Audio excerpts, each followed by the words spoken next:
Varanasi seat पर कांग्रेस के उम्मीदवार को लेकर जो सस्पेंस चल रहा था वो आखिरकार खत्म हो गया।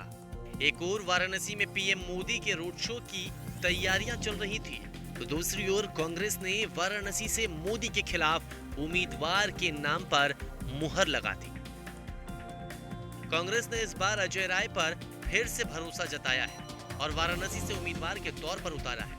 अजय राय बनारस के ही स्थानीय नेता हैं और 5 बार विधायक के तौर पर चुने भी जा चुके हैं। 2014 के चुनाव में भी पीएम मोदी के खिलाफ अजय राय लड़ चुके थे और एक बार फिर बनारस से पीएम मोदी को टक्कर देने के लिए तैयार है।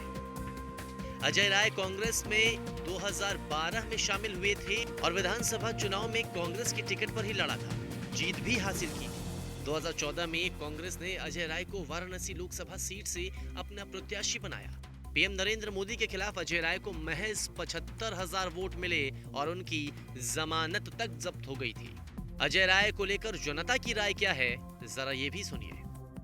के तौर पर यही कहना चाहूँगा कि अब भारत की जनता सिर्फ प्रधानमंत्री नहीं चुनती है, अब भारत की जनता एक ऐसा प्रधानमंत्री चुनती है जो पूरे विश्व की रक्षा करता है, आतंकवाद से रक्षा करता है, भ्रष्टाचार से रक्षा करता है। भारत की जनता और बनारस की जनता पूरी तरह से नरेंद्र भाई मोदी को जिताने के मूड में है। अजय राय जी ही नहीं, विश्व का कोई बड़े से बड़ा नेता इस देश में आ जाए, बनारस में आ जाए चुनाव लड़ने, चुनाव नहीं जीत सकता। मोदी जी के खिलाफ किसी को उतार दें उसका कुछ नहीं उठता, यहाँ पे जीरो।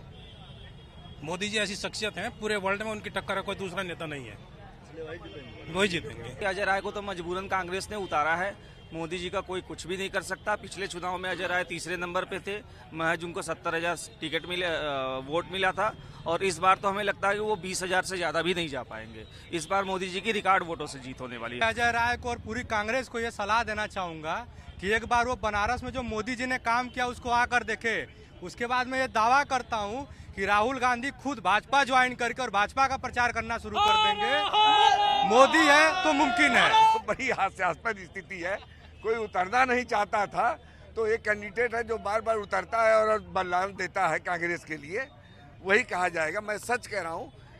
ये बताइए, प्रियंका हो रहा था, क्यों कांग्रेस में हारने के लिए प्रियंका जी आती, हटा दी गई।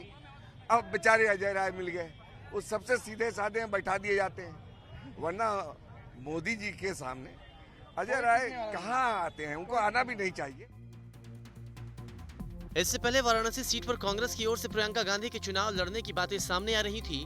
चर्चाएं हर तरफ तेज थी और इशारे खुद प्रियंका गांधी ने भी किए थे, लेकिन आखिरकार फैसला लिया गया और उम्मीदवार के तौर पर अजय राय को मैदान में उतारा गया।